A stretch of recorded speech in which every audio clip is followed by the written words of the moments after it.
You know, what do I remember about it? That's the 13-second one, right? Right? No, the AFC Championship game. AFC Championship game. I mean, I remember that we lost, and I remember what it felt like, and I remember after talking to Coach earlier today that we now have been reminded that none of that has to do with this one. And can you kind of elaborate on that and how far you guys have kind of come since that moment? Yeah. It's a different team. It's a different team, so not a lot of guys don't have the emotion to it, but there's guys here that don't have that emotional connection to it. And, you know, everybody wants to bring us to our past, which is kind of scary and kind of sad because, we lost in the past. Nobody wants to be pulled into a loss when we got,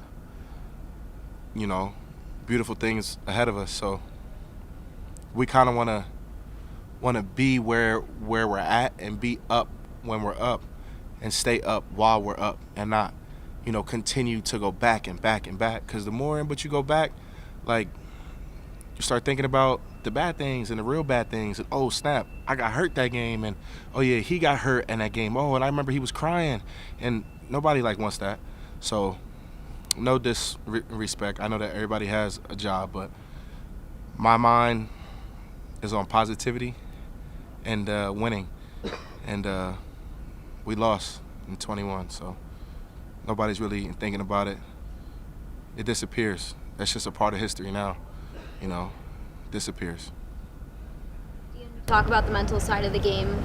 A lot of people have said, tapping into being mentally strong can really set you apart from other people on the field. How are you able to do that in a week like this? Maddie, that's a great question, You're asking me personally. Yeah.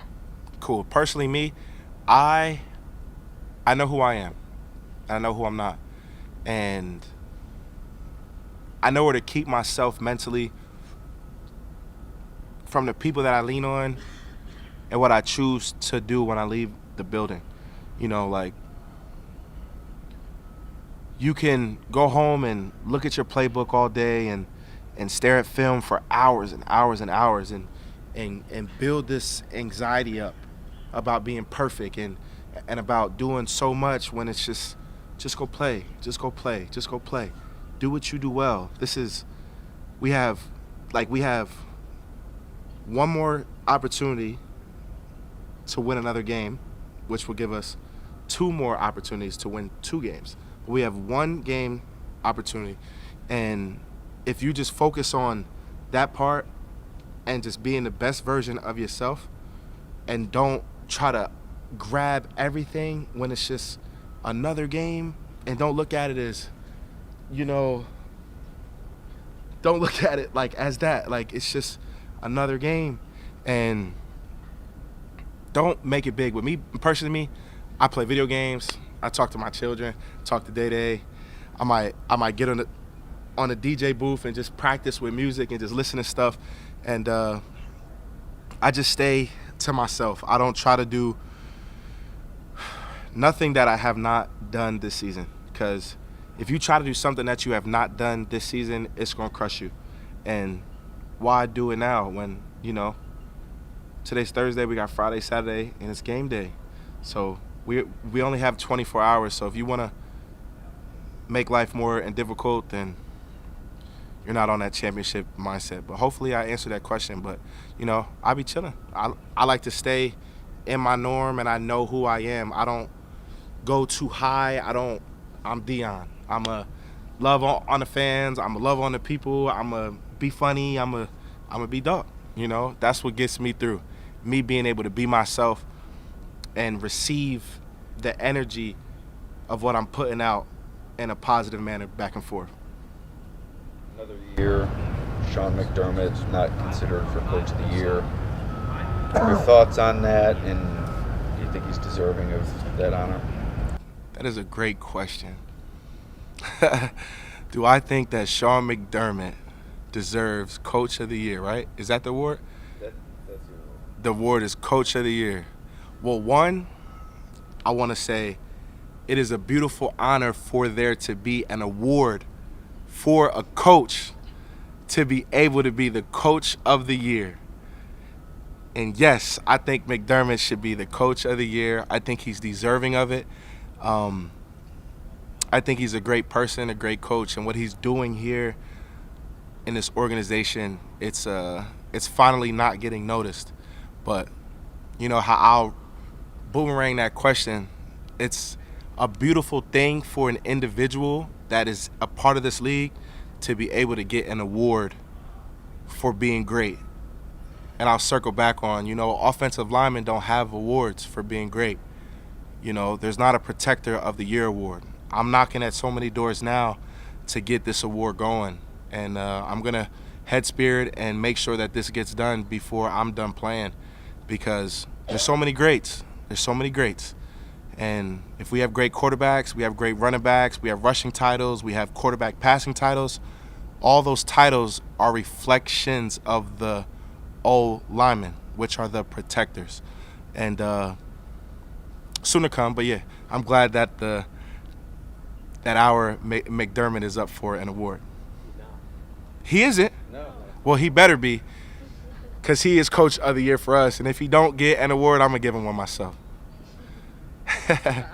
Nah, it ain't no art to craft. It'll be more so like billfold and pay and grab a nice award and bring it up to his office. No Coach of the Year chain. It isn't. No Coach of the Year chain for you gave Josh Allen. You don't want to give him. I didn't just give Josh Allen a chain. I was a part of that. I mixed it up. I definitely cooked it. But McDermott will get something, and I promise you that.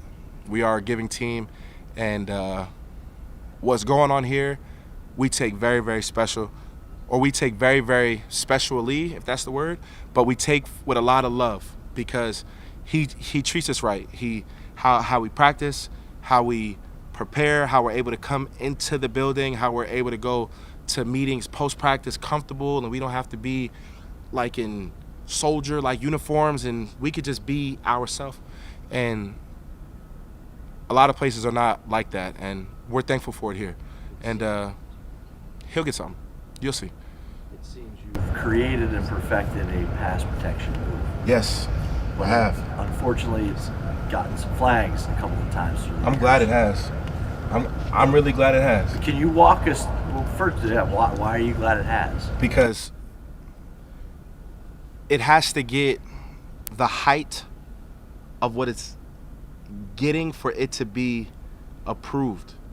If it wasn't flagged and the referees were just telling me, Dion, I could have threw the flag there, I could have threw the flag there, it would not be at the height of what it is now. I do a certain move and it's on the replay. They zoom in. They talk about this is not holding. They talk about this is something that linemen can finally do, so they're not always being attacked. Because linemen are just for a long time we're just objects. We're just the wall. Guys are just coming, knocking at it. Boom, boom, boom, boom, boom, boom. We don't have no reversals. We have no attack moves, right? If this is a real army, your front line, we have attacks. We can attack. So as the front line, we now have a move that not that I've created, but that I have perfected and created in my own way, that now when you see it, it's because of me. And I will take that, because I do it every play, every game. I look for it. I shoot for it. That's a part of me. And it works. And I've perfected it. But go ahead. Without giving away, exactly when you're going to do it, what's a little bit of what you're looking for from the pass rusher? What I'm looking Do you for. set them up for it? You kind of give them a little bit, and then. Yeah. We'll talk about it after the Super Bowl. Okay, that's fair. You're a very observant person. That's fair. You've been here a long time. What have you made of the way that Amari Cooper has implemented himself into his offense? Cooper's just Coop. And how I speak on this place allows people to be who they are, Coop is just Coop. Coop is straight cut, straight to the T. Just Coop. He gonna come in. He ain't gonna yell. He ain't gonna scream. Sometimes he might not smile. And he's gonna practice hard. He's gonna catch the ball. And we accept Coop for being Coop. He might play some ping pong. He's definitely gonna play chess. And he's just gonna be Coop. And he fits in perfectly here. Because there's a place for everybody to be who they want to be and who they are right here in this building. Dion, to that point, I was talking to Alec Anderson this week about how he's been a little more outspoken about mental health and stuff like that. How have you seen him kind of, grow into that and use his platform in that way? Yeah, Alec is very vocal. Alec is becoming more of a man. He's becoming more of himself. And Alec, as you get older, you attach to the energies that you put out. If you want to be mean and you want to be this person, you're going to get all that energy back. When you're nice and you treat people the right way and you're aware of your surroundings, all that energy is coming. So the energy that Alec is seeing and receiving is the mental part of life. He's coming across so many different people that have mental issues. He's coming across a lot of people that might need help. He's been asking questions about Dion's Dreamers. He's been coming to events. He's been learning different things. And with Alec, maybe that's just something that he's connecting to. If you're talking about the mental awareness part of life, Alec is understanding now that in this world that we live in, if you do not have your mental, you'll get crushed. And he's aware of it now that he's in a routine of being on the field. He has to be in line to be able to perform for us and for himself. So he's just more aware of who he is and who he wants to be. And I'm proud of him because he's taking the initiative and he's taking the platform and he's learning, and he asks a lot of questions. And he knows me, I'm going to shoot him straight. And, I always tell Alec, keep showing your personality, bro. Keep showing about yourself. If you pull your shirt up and you want to be Alec and da-da-da-da, that's you. Keep doing that. People will love it, and it's working. So he's on his right beat. You talked about how you're feeling this week. What's been the vibe kind of in the facility? Has it felt like a normal week, or does it feel different? What's this week been like? Total chaos. Oh my gosh. No, everybody's been chilling. It's the same beat, same routine. Everybody's in the same rhythm, same calm pace. We understand what is ahead of us. We're not taking it lighter. We're not we beat those guys. None of that matters. We are taking it for what it is. We come in, we preparing like it was last week, like it's this week, like it's the same thing. Boom, boom, boom, boom, boom. We come in Monday, Tuesday, Wednesday, Thursday, Friday, Saturday, pack our bags, we leave Sunday, and we play. Same beat, same rhythm, same song. And that's the mindset that we've had for a lot of weeks. And we're not copy and paste because it's not that easy to say copy and paste, but the script of how we do things here is right in front of us. We check off as we go every day, every hour of our schedule and we're here. Okay. Walk through, check. Did we master it? Did we execute it? What can we do? Did we miss this? All right, let's go back. Perfect. Check. This. And we're just going down, dotting our I's and crossing some T's. You've gone up against Steve Spagnuolo defense and the Chiefs multiple times now. What do you have to be ready for when facing that type of a defense and defensive line? Chris Jones. Chris Jones. No. Which Chris Jones is a dope human, bro. A super dope human. Now, you have to be aware of the moving parts. There's so many moving parts, and they have so many skilled players that you just have to have your head up. You You have to know what call is being called, and whatever call is being called, you have to execute it with the communication of where we're going and what you need to be looking at and what you shouldn't be looking at. Don't let this trick you when we're really going here. Don't overthink it. We are here, they're there. Block who you're supposed to block. But they have a great in defense. Every year they challenge us like to a height that we got to come with our A game every single time. And we know it, but Chris Jones. But What makes Chris Jones such a handful? What makes him different? you know, all pro every year, consistent, Pro Bowl after Pro Bowl, all that stuff doesn't go unseen and unnoticed. And he plays hard. He gets after the quarterback, and he's a game wrecker. And the respect is there. Like when you respect players, and you know players play the game the right way, and they're not like out there, you know, just talking crap to you for no reason, and just he's just one of those guys that like you're like, you know what, you're a positive definition to this game, and as a competitor you can tip your hat to that and just give it a nod, and that's more of what I see when I play him and when we're in the same environment. It's just a respect. It's kind of going off Elena's question about like kind of keeping the same approach. It needs to when you go into this game. It's another game to get you to another game. But for someone like you who loves this community and loves Bills fans that have poured into you, how hard is that for you to know what this game means to them if you guys advance, but also kind of staying steady in your approach? Yeah. I'm a little different, right? Like I've been here 8 years. I could carry more weight on certain things. I could go here, I can go here. I can do a little bit more, but you know, we all want the same thing. We all want to win. We all want to change the history that's been here. We all want to, you know, do something that has not been done. But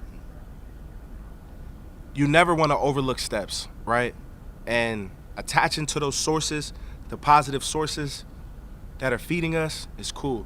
But, you know, in every good bunch, there's bad bunches, right? Like, if we're talking about the community and the fans and the people here, like there's people here who, you know, can't wait for us to lose so they could talk crap and be like, oh, we told you and blah, blah, blah, blah. We get those, we see them, we keep them here, and everybody who's shooting the positivity, we're grabbing it and we're pulling it all in. So when we touch that field, we can play with it and feel with it. But, you know, I want to win for the people. I'm a part of this community now. You know, when my kids are 13 and I'm home, you know, sitting around like, go Bills, you know, like I feel it. I want it for y'all. I want it for y'all, and I want it for y'all just as much as I want it for us. But it'll happen. It'll happen.